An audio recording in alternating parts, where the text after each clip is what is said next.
Well, hello there, friends. It's your favourite fresh air junkie, Nikki Hardy, and welcome to the Wildly Known Life podcast, where we connect science, faith, and wonder to help all us spiritually underwhelmed, grown-ass humans of the world say yes to that sacred tug within, so we can be and do all we're created for. Each week on the podcast, I remind us that while it's great to get outside and get away from it all to spiritually reconnect in creation, the goal isn't to escape life. It's to live the one we have more fully alive in God. And today, wow, I am so excited. We have such a great conversation for us today that's going to help us do exactly that. My guest and my friend Mary Marantz knows what it's like to walk the muddy, tangled, and often treacherous path of learning to come alive to what feeds us and drives us and overcome the beliefs and actions holding us back from being and doing all we're created for. Now, Mary's official bio will tell you she's the best-selling author of Dirt and Underestimated, as well as the host of the popular podcast, The Mary Marantz Show. It'll tell you that she grew up in a trailer in rural West Virginia and was the first in her family to go to college before going on to Yale for law school and graduating there. It also lists the impressive list of places she's been featured and names of people who've endorsed her books. But here's what I know about Mary Marantz. On the one hand, we're quite different. She's a make-it-happen captain, and I'm more spontaneous and distracted and disorganized. She loves to wear pink. She's not actually wearing pink in today's episode, but her microphone is pink, and if you see her on Instagram or anywhere else, there's a lot of pink going down. And she loves anything from J. Crew and is often seen in a skirt, where, if you know me, you'll know I'm more of an REI, forest green kind of girl who will gussy up when I have to. But we also have a lot in common. Although I didn't grow up in a trailer, I was the first in my family to go to college, and like me, Mary's a tell-it-how-it-is, WYSIWYG kind of girl. That's a what you see is what you get. She's a dog mum and someone who loves to laugh, especially at clever, nerdy jokes. And she's also a woman who walks out her faith in a way I aspire to. So enough of the intro. I know it was long, but I want you to get to know her. Let's dive in. Let's get wild. Well, hello, Mary. Welcome to the Wildly Known Life podcast. Oh my gosh, Nikki, this is the podcast we have all been waiting for. Can I just say that? Can we just all agree on that? I just want to be able to listen to your beautiful English accent on 24-hour repeat, and now we can. It's the matchup we've all been waiting for. You and Podcast Mike. Thank you. I really appreciate that, and I'm so glad to have you on here. I've already done an intro all about you and things that we've connected over, things that we're similar on, things that we're different on. But one of the things we love to do here at the Wildly Known Life podcast is to connect science, especially brain science. We do love nerding out on that, with our faith and how that helps us live into all that we're created to do and be. And as I said in the intro, you grew up in a single wide trailer in rural West Virginia, and you were the first in your family to go to college, and then you went on to graduate from Yale Law School. I mean, it is quite an amazing story. But you say growing up without a lot does something to your brain. So tell us, what does growing up without a lot, or maybe it's any hard story, what does it do to our brains, especially as it relates to discovering who and what we're created for and how to make it a reality? Yeah, absolutely. So that is actually an excerpt from my first book, Dirt, which tells the story of growing up in a single wide trailer before going on to Yale for law school and then becoming a photographer and then eventually an author. Those are the Cliffs Notes versions, but still read it in its full length. But no, that there's this excerpt in it. It does say growing up without a lot just does something to your brain. I can't explain it. Maybe it's, the prefrontal cortex still developing. Maybe it's bad generational thoughts turn bad generational patterns turned, over time. I don't know. Maybe it's just inhaling all the mildew. But whatever it is, it makes you expect to fail before you even start. And Nikki, I go on in that section to use a bunch of language back to my readers, the reader, that I have heard my coaching clients and friends and other hard story people I know say back to me. And that's, you can call it a poverty mentality, self-loathing, this fear of failure, fear of success, fear of being seen, whatever it is just this sinking feeling that no matter what you do, it will never be enough. And just to even kind of go one generation back in my story, Nikki, I was thinking about this the other day and it just hit me in a new way for some reason than it ever has before. And that is that my mom did not have indoor plumbing when she was growing up. They did not have running water. They had an actual outhouse in West Virginia. And my dad was 12 when he went to work in the woods. My mom was 15 when she came home from school. And there was a note from her mom saying, "You're old enough to take care of yourself now. Good luck. We've moved." And so it's a generational inheritance of when you start small, you stay small. And I think that's what it does to your brain. It wires it from the very beginning, from the earliest days to say, this is where you start, this is where you stay. Yeah, John Acuff would call that your soundtrack. Brené Brown would call it the story we're telling ourselves. Whatever you call it, we are in these thought patterns that tell us these things. And they're like, we talk about neural pathways and neuroplasticity as being like these tracks you make through the woods, and the more and more and more you walk them, and the more the story gets trodden in to that dirt path, the harder it is to create new ones. I love that. And so I think there's real truth in that. And I so enjoyed your book, Dirt. And I think I've told you this a million times. I listened to it, and guys, hearing an author read their own books, I mean, we've both read our own books for the audiobooks, but with Mary, what you get is you get this little bonus chapter at the end. And Mary, this was just such a delight and a surprise, because you kind of Taylor Swifted at the end, in my view. You leave these Easter eggs, these nuggets throughout the book, and then you unpack them. And I remember one, tell me if I'm just completely butchering this story, but you're sharing a story about being with your dad and some music that was playing on the radio in the car. And then you unpack in that bonus chapter how you then wrote the next few paragraphs to the beat of the song. Yeah. And my brain just exploded. Anyway, that book is just so transforming. And it's a story of redemption. It's a story of transformation and healing. But I really want to ask you about the earthy, muddy language you use. You talk about dirt, soil, muddy story, both in reality in your life in that trailer and life in rural West Virginia, but also you use it as metaphor. So what does dirt mean to you and your journey and your faith? Yeah, gosh.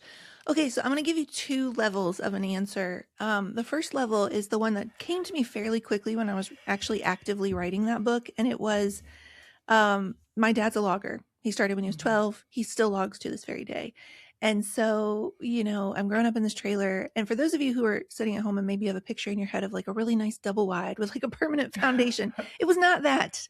Whatever like stock photo you have in your head of like dilapidated Appalachian single wide trailer, that's pretty much it. Or you can go look at the cover of the book, and that is the actual trailer I grew up in. And so my mom leaves when I'm 9, and even before she left, I'd sort of taken over the role of, I'm going to get us all out of this. And I took on the role of like trying to improve our station in life, cleaning the trailer, making bows with hot glue guns to put on these like ratty curtains, sweeping all the time, doing the laundry. And man, Nikki, when I tell you I would do the laundry, I would go to wash my dad's jeans and they would basically be standing up by themselves. They were so caked in mud. And like you're putting them in this machine that's supposed to clean things, all the while with this like hopelessness of like, how will this ever come out in the wash, right? And so there was a literal definition of, I would spend all day after school cleaning to try to make a real house, because if I could be in a real house, I'd be a real girl. Yeah. And then he would come home with this mud on his hands and mud on his boots and immediately track chevron shaped chunks back through the house. So there's a very real, visceral, physical battle daily with dirt. And then I had this epiphany of like, man, like if you really look at the creation story, this idea of God leaning close enough to breathe on the dust of the ground, which is really just dirt, and how that vapor of his breath would mix with the dirt to become mud, that if God can create in the mud of creation, just think what he can do with the mud of your life. So that's the first layer. But just really quickly, something that's even come up for me in the last like 2 weeks, I'll say, because gosh, you write a book and you put it out into the world and it just like continues to come back and talk to you in different ways when you need it, which is wild.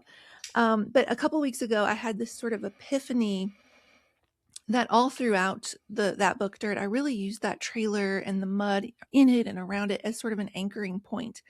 And how I actually, in a really fun way, the trailer becomes more and more sort of frozen in time as the book goes on, as you watch me as the main character rapidly and, sort of really dramatically change throughout the pages. And there's this one passage that's like, eventually we all return to dirt, and it talks about me coming back to the trailer after college, and it looks like everything's been frozen. And so there's this really interesting, like, the dirt becomes frozen over time imagery in that, and how I wonder how long it would have to sit there before the wilds and the weeds of West Virginia retook it, reclaimed it, and the snakes and the mice and the bugs had their way with it. So anyway, that's just another layer that's come up lately.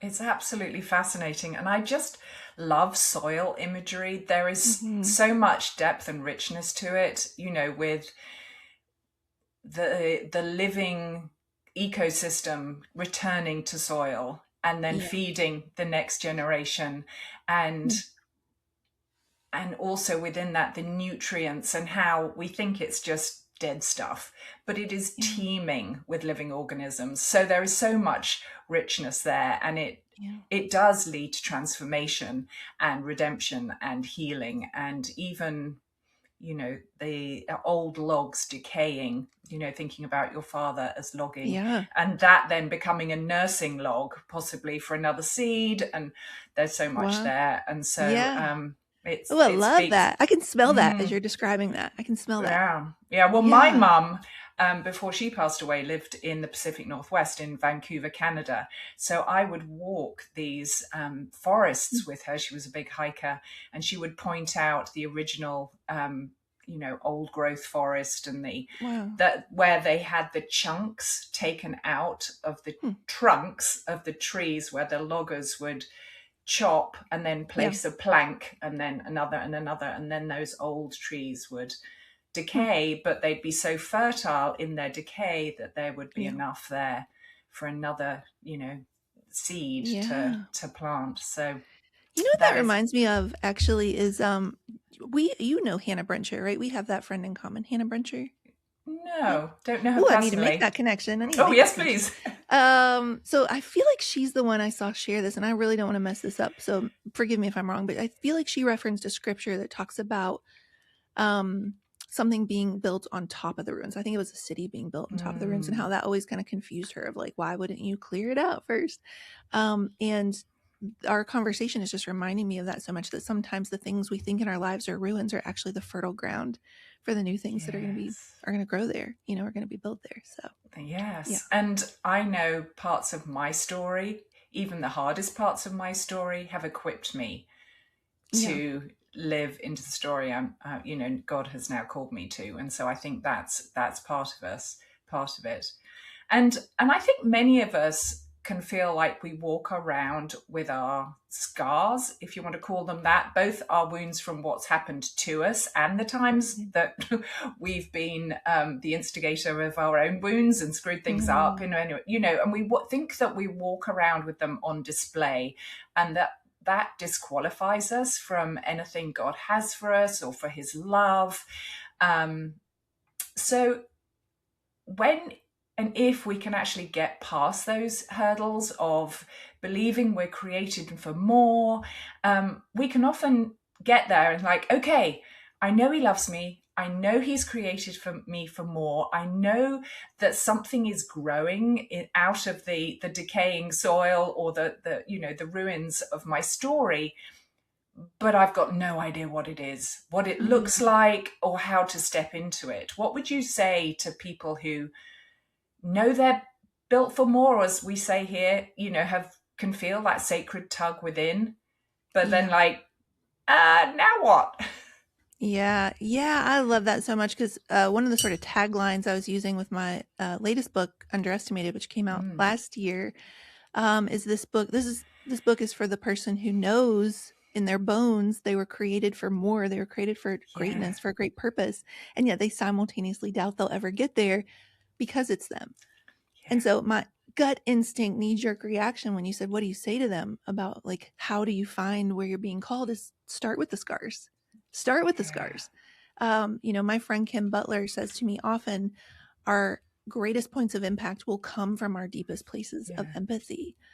And I talk in Underestimated about how when fear attacks us, it's going to attack at the crosshair intersection where our gifts meet our story. Because we've talked about this, Nikki. I have been given heapfuls of the gift of words and absolutely zero of the gift of song. Just none. Just no ability, to my ever breaking heart, because I thought I was going to be a country singer when I was like 7. But that was not the plan. I did have visions of me being on a stage, and that has played out in different ways, through the words. Yeah. But man, did that take a long time to figure out. But there's also, as self-aware as I am to say, it's like, Cameron Diaz in My Best Friend's Wedding, when I try to sing karaoke like it is not good. I also know that it is good when it comes to words. Yeah. But had I not also been given this story, which I thought was a curse for so many years, if I had not also been given that story to round off the hard edges, to create empathy, to create kindness, to create some wisdom, to create some tenacity and endurance and grit, I would have been that clanging gong or that, noisy cymbal. I would have just been like, look at me with my words. My words get to be steeped and seeped and soaked in wisdom because of the story. And fear knows this. Fear knows that if we did not have the empathy and the kindness and the goodness that has shaped us because of our story, been shaped in us because of our story, that just attacking, us at our gifts, it would be far too easy for us to be like, maybe I'm not supposed to do it. But when you show up because there's someone just like you were a day ago, 5 years ago, 20 years ago, who's maybe like survival, not to be too dramatic, is depending on those words, then it makes you push through the things that would have otherwise so easily discouraged you. And they have much more weight and impact because of it.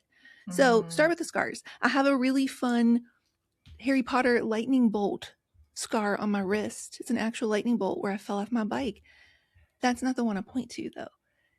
I point to the one on my leg where I got really burned when I was little because the babysitter was high and passed out. And I was watching out for myself and dropped hot plastic on my leg. I look at the bruises from, boyfriends who were really unkind. I look at the verbal wounds. I look at, the sexual abuse of being a little girl. And so, and even just the wounds of feeling like your story disqualifies you in a more general sense. So you aren't sure how you're supposed to be used? Start with your scars. That is such wisdom, Mary. And I think, some of us can also think, well, my story's not so bad. It's not so terrible. And we think, therefore, that disqualifies us. I'm so glad you said that. I'm so glad you said that. Yes. People are like, well, I haven't been through cancer like you. I can't help people like you do. And I'm like, we're all living a story every day. And I can't remember who said it first, but this idea that what we think of as obvious is genius to someone else, and it might be just as simple as, the way you organize your pantry or, the way you parent your kids. And people just keep asking you about, where did you, what parenting books are you reading? Or maybe, you're an older mom with, just has been around the block quite a few times and people just inviting you for coffee. What are they asking you? Or maybe, you've seen something in the world and you just, that anger rises up inside you. There's a justice piece of you that's I think is God-given, that says that is wrong. Maybe it's sex trafficking, or poverty, or food scarcity in urban areas, or something, and you're like, I don't know why, but this does something to me viscerally more than other injustices. And we can start there as well. Yeah, gosh, I love that so much. Two things. One, 100% agree with that last thing you said across the board. And like for me in particular, because again, going back to because of my story, I have a very special place in my heart for taking care of animals, because our animals never met a very happy ending growing up. So animals and, the local shelters, the bigger organizations that are fighting for animal rights, that sort of thing, huge. Yeah. Like that's the thing that gets me like, wow, I see somebody in the park being like sideways glancing at their dog and we're going to have words, you love that animal. If you don't want that dog, you give it to me, whatever. But yeah, I'm so glad you said the earlier thing too. I literally came off the stage at a conference once, and the very first woman who came up to me said, "Oh, I don't have a hard story like yours." I grabbed her and I said, "You realize we've gotten to the point where we're now having comparison over other people's struggles now, right? Like that's just how tricky comparison is." But for however many people there are out there that are my people, the grew up in a single wide trailer people, the muddy story people that grew up poor, the thought they were the ugly duckling or what have you, like whatever it is, I have my people. There's a whole other group of people who think nothing's happened in my story. And those, if you feel like that too, that you get to be the one who speaks to them and says, we stand on the shoulders of giants. Maybe it was our parents or our grandparents or our great grandparents who did the work to break the chains in our family tree. And now we don't have to do all that work first. We get to just go and show up and be healthy and be healed and bring that to the world. And those people need your voice reminding them of that. Yeah. So true. So true.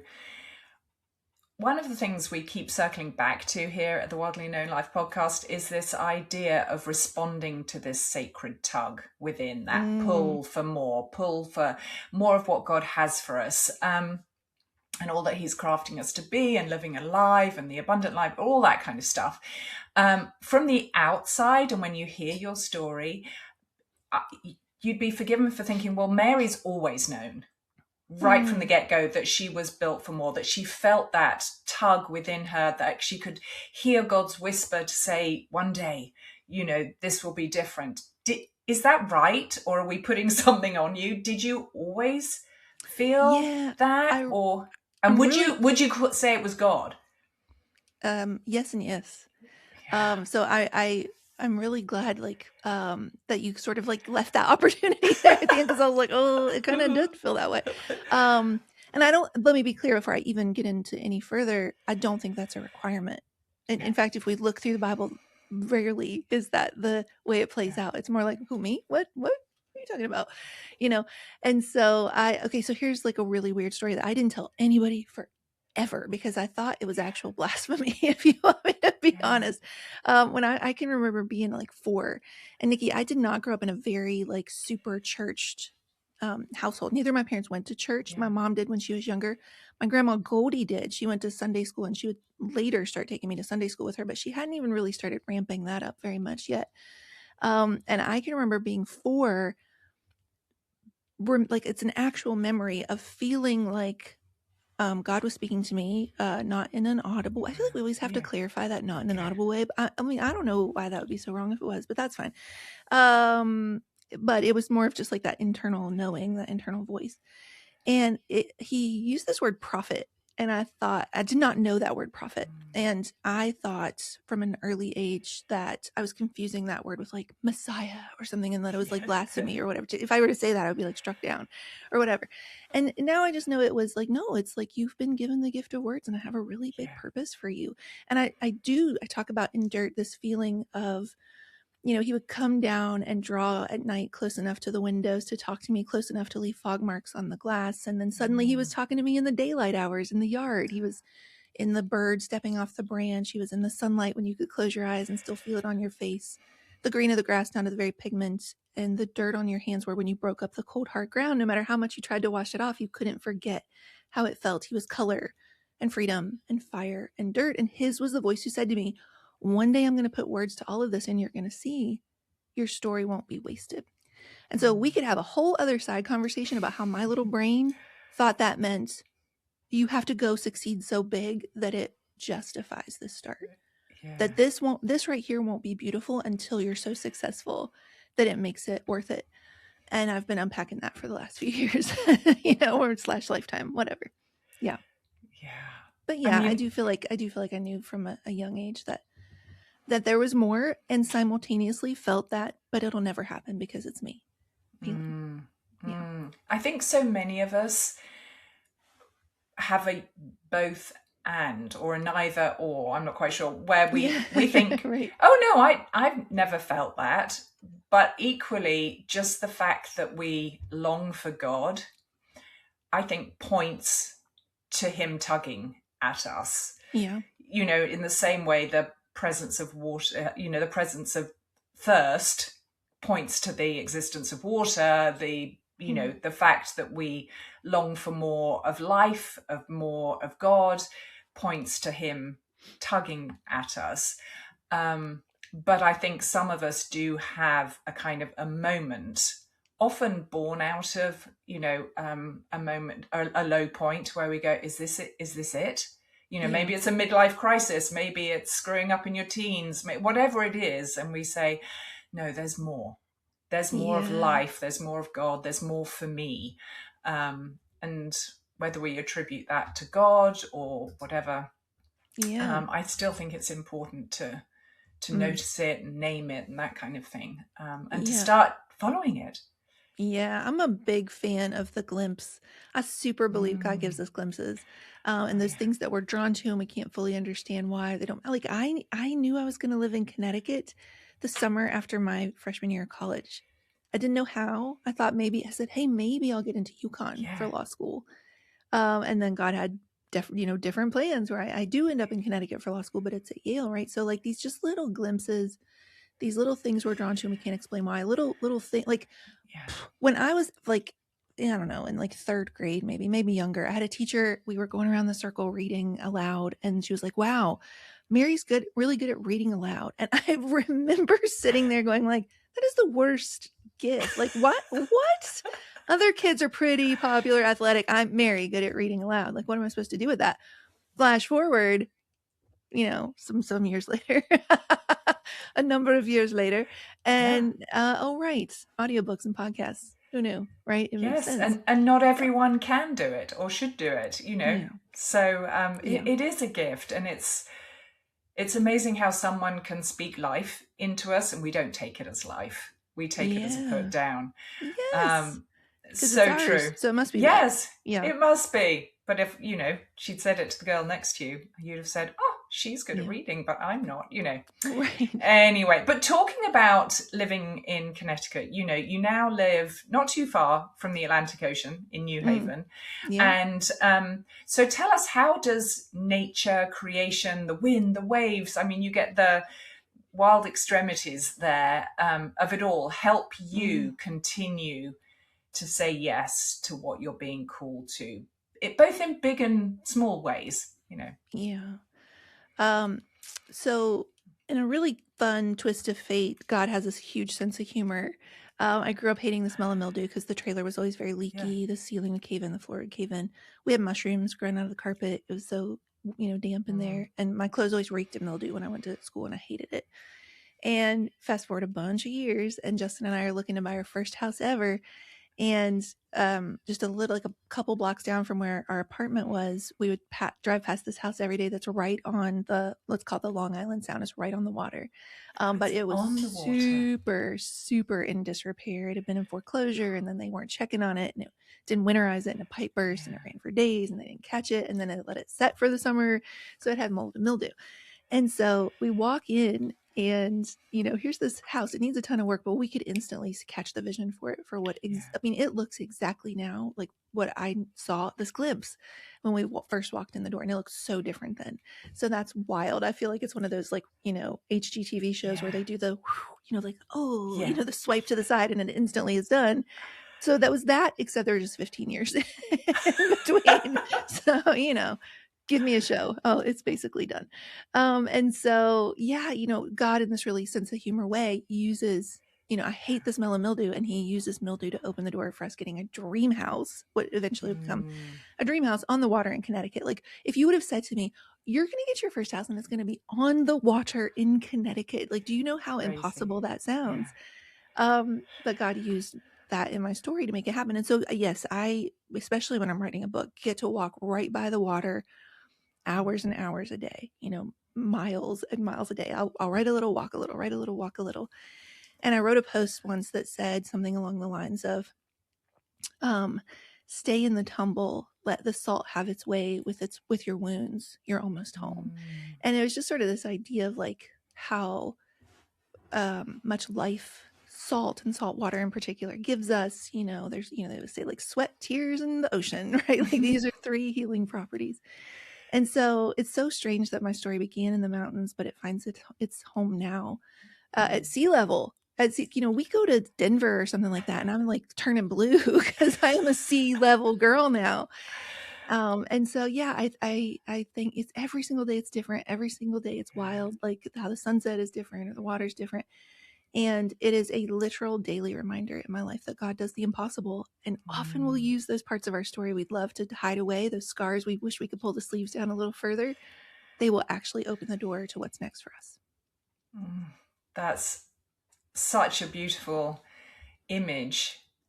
And also, I'm now seeing the trailer and your house in Connecticut, which if you don't follow Mary on Instagram, you really should, because she often shows the house and the interior and the beach, and it's just stunning. But that sense of, and going back to what we were talking about in terms of building and transformation and regrowth and redemption coming out of the soil of rubble and what is dilapidated or we think is unsalvageable, and in both our stories and lived out in your housing, that has proved so true. What's really cool, Nikki, is that fun story. The same team who cleaned up Katrina after the hurricane is the one that came to clean up our house. Because they have a patent on a specific chlorine gas technique that rather than testing for certain kinds of molds and only killing for that, this just kills all living things. We were like, how far does that travel? Do we need to warn anybody? Yeah. But anyway, so, we're waiting for them because obviously they're pretty in demand, being the people who hold this patent. And when we finally were able to, have the chlorine gas in the house, and then you can begin the ripping out. If you do it before, it just makes the mold go airborne. The contractors got in there and they said, it is because of the construction of this house, because the house was originally built in the 1880s. They would use these massive 12 by 12 solid wood beams as the bones of the house.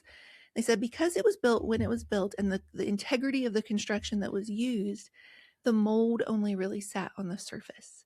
The bad stuff never truly got in because of how it was built.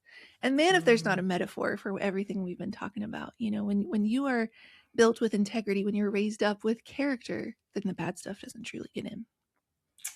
So true.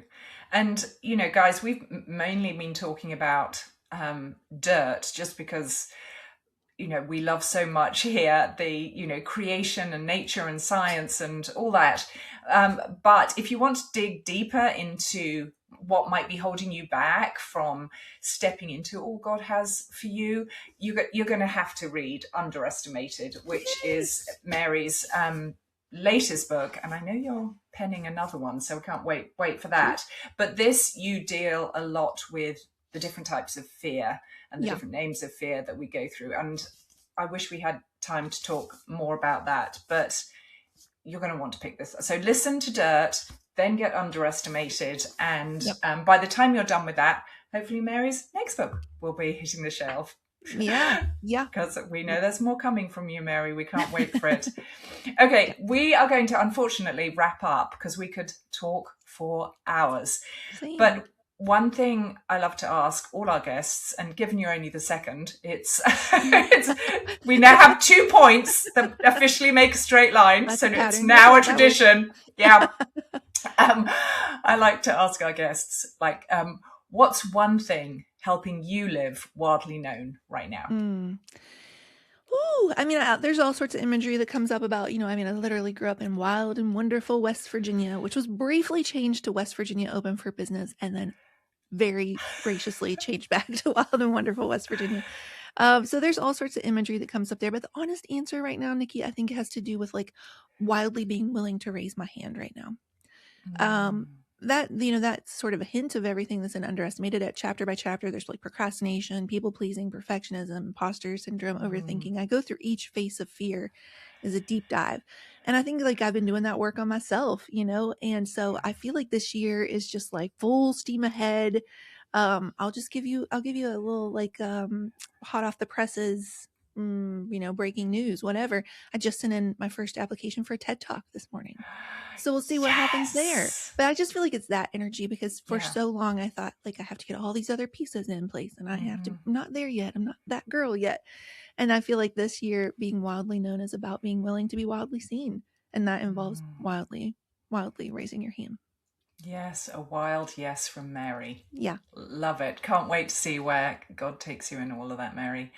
And we also like to not just talk about doing things, but actually connect with God and make time and space to do that at the end of each episode. And for sometimes that looks like a prayer or a blessing or questions we can reflect on in the here and now, or a reading. So Mary, would you like to close us out in some way to help us take what we've talked about and bring it into our everyday life? I would love to. I feel this is adjacent to what we've been talking about, and we've been sort of tiptoeing around it a lot in terms of raising our hands. You said something earlier that made me want to bring this up, and I totally forgot, where you were sort of talking about, we think we're meant for more, but then we wake up one day and we're like, it hasn't happened so much or so fast. What's happening in my life? Is this just a midlife? Is this what midlife feels like? Yeah. And I just feel like I feel this tug that this is for someone. So I'm just going to close with this because maybe this is the thing that needs to happen before we wildly raise our hands and are wildly known. Can I tell you something? It is okay to grieve the story you thought you would be living by now. It is okay to mourn the best laid plans that were drafted by your own hands, now scattered like ashes all around you. It is okay to say this is not the plot line I would have chosen, but it is the story I have been given. So right here, even in the pain, I will believe that the character and endurance this is building in me will carry me further than I've ever been before. And who I am becoming will one day all be worth it. Listen, I know that you feel like quitting. I know that every day you are walking around, this internal dialogue is on repeat like an intercom tied tight around your neck, barking out over the morning announcements how you still haven't gotten it right, and how much further ahead you would be right now if you hadn't had to pause along the long, slow climb to do all this healing first. You see everyone around you doing exactly what you want to do and doing it with ease. Meanwhile, you can't stop thinking about every mistake you've ever made that you still haven't found a way to forgive yourself for. All the ways you've messed up and keep messing it up, somehow still repeating the unlearned lesson all these years later. But if I could show you what I see, I would want you to know how brave it is to me that you keep going. Sure, there have been missteps. Sure, there have been times when you've stumbled. I know that because I had missteps and stumbles too. But I want you to know that every time you rise, there's a whole stadium of future yous, drafts upon drafts upon drafts of the you are becoming, who jump to their feet and cheer you on. They are who they are, because today you chose to pick yourself up, dust yourself off, and begin again. It's time to forgive yourself for all the time that you've wasted playing small. It's time to forgive yourself for waking up once again back at the starting line. It is okay, radically brave even, to be a draft in progress. And for what it's worth, I'm already so proud of the you that is standing here today. And so that one is from Underestimated. Mary, thank you. And thank you. This has been absolutely wonderful. And guys, I'm going to put in the show notes all the different places you can connect with Mary on Instagram, on her website. She's got a fantastic achiever type quiz that you've got to take. Yeah. We've got the Wildly Known type quiz as well. But you want to take the achiever quiz and find your personality there and connect with Mary. Is there anything else you want to leave us with today? No, I think the Achiever Quiz is a great next step. We got a performer, a tightrope walker, a masquerader, a contortionist, and an illusionist in the distance. It's going to tell you why you get stuck playing small, what trips you up and how to actually break free from that and move forward. It takes 10 minutes tops if you overthink it, 2 minutes if you do it fast. And then we deep dive into the results. Thank you, Mary. You're the best. You're the best. Thanks for spending time together on the Wildly Known Life podcast. This podcast is growing quietly and slowly, mostly by word of mouth. So if this episode spoke to you, subscribing is the simplest way to keep the conversations coming. And leaving a short review, even just a sentence or two, helps spread the word further so that others can discover it. And the podcast is just one voice of my work. The deeper conversations and connections happen over on Substack, where I share behind-the-scenes reflections, practices, and notes I don't say out loud here, and where you can feel a little bit more part of our community and comment and interact with me and with others. You'll find a link for Substack at The Wildly Known Life down in the show notes, and I look forward to seeing you there. Before you go, remember, sometimes the best thing we can do for ourselves is to step outside, take a deep breath, drop our shoulders and ask what our wildly wonderful God has to say. Because that's where coming alive in our life and our faith begins, and living wildly known follows. Okay, friends, bye for now, and remember, live wildly known.